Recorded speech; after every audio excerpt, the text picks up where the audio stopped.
Seni ko'rganimda aqlim shoshadi, yuragim uradi, hayolim adashadi.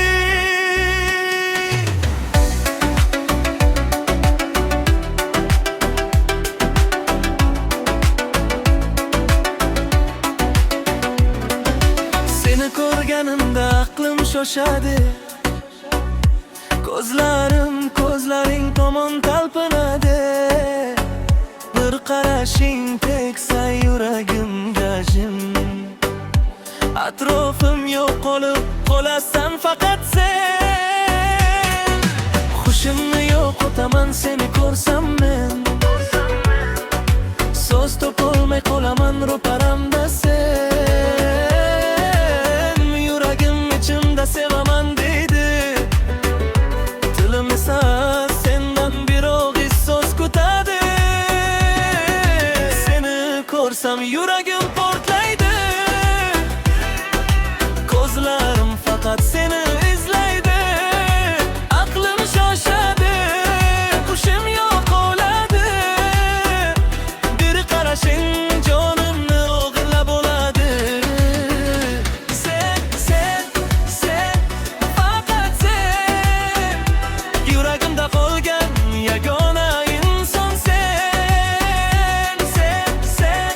Sen go'zal sen, bu yurakning eng shirin armoni sen. Sochlaring shamolda hilpiragandan, to'yu butun olam bo'ladi bayram. Yuzingda bir nur bor, ta'rifga sig'mas. Seni ko'rgan ko'zlar boshqani istamas. Qadam tashlashing ham menga bir ohang, kulging qulog'imda qoladi jarang. Seni deb yuragim uradi tun kun, men uchun dunyoda bittasan yagona sen. Seni ko'rsam yuragim portlaydi, ko'zlarim faqat seni izlaydi. Aqlim shoshadi, hushim yo'qoladi. Bir qarashing jonimni o'g'irlab oladi. Sen faqat sen, yuragimda qolgan yagona inson sen. Sen go'zal sen, bu yurakning eng shirin armoni sen. Bir qarashing mingta so'zdan ortiq, bir kulishing yuragimga tortiq. Agar sevgi jinnilik bo'lsa mayli, men shu jinnilikdan qaytmayman aslo.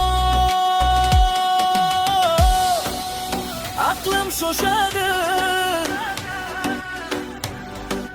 hushim yo'qoladi.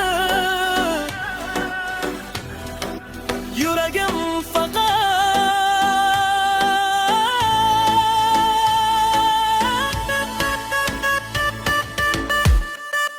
beni deb boradi. Sen faqat sen yagona sen. Ko'zlarim seni izlaydi, yuragim seni istaydi. Seni